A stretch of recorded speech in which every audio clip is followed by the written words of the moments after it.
Hello, Taurus. Thank you for joining me for your weekly forecast for week commencing the 29th of May. Your resources were given a huge boost by last week's new moon. That backdrop is going to continue for the next 3 weeks. But there's another thing that you can tap into marvellously well this week.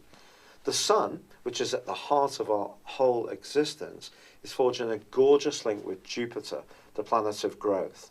In traditional astrology, Jupiter is seen as the planet of fortune.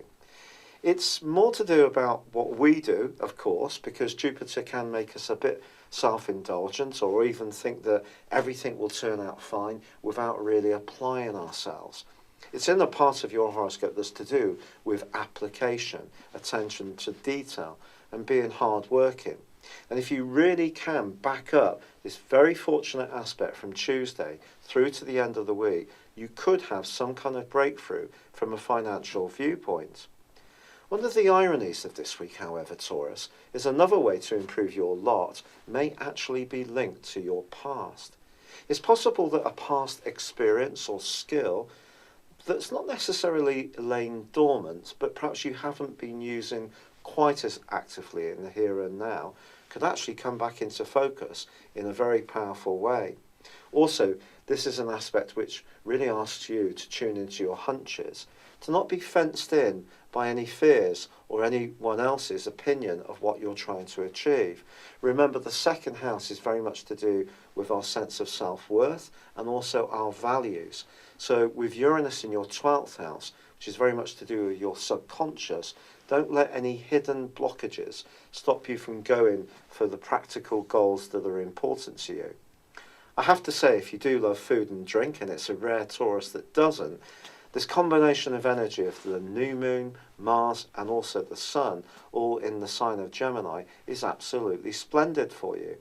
But there's actually a much more intellectual connection between Mercury in your sign and Pluto in your sector of growth and expansion, which occurs from Tuesday through to Thursday, which is going to give you a very penetrating ability to listen to what other people say and understand exactly where they're coming from.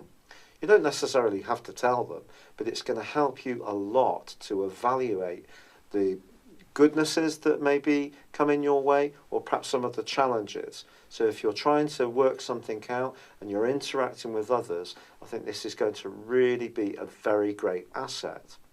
Now, there is a quarter moon towards the end of this week, which could see you wanting to splash out, and particularly on anyone that you're very fond of.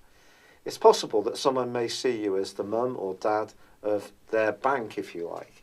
But if someone is a bit dependent on you in terms of finances, this is a great moment to actually remind them that it's not always a good idea for you to be bailing them out.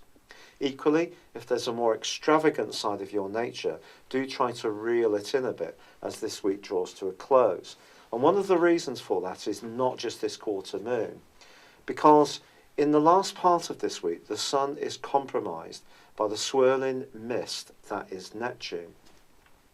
That can, in some ways, just distort your sense of values and also your direction in life. And you may find yourself doubting something that seemed really convincing to you earlier in the week. So it's going to be very important to do your research very carefully, whatever you're trying to do, but also understand that it's important to feel comfortable with whatever we're trying to achieve.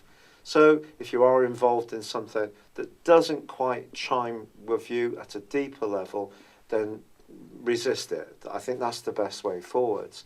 In a purely romantic sense, if you're fortunate enough to be in a close relationship that's going well, you could get very loved up.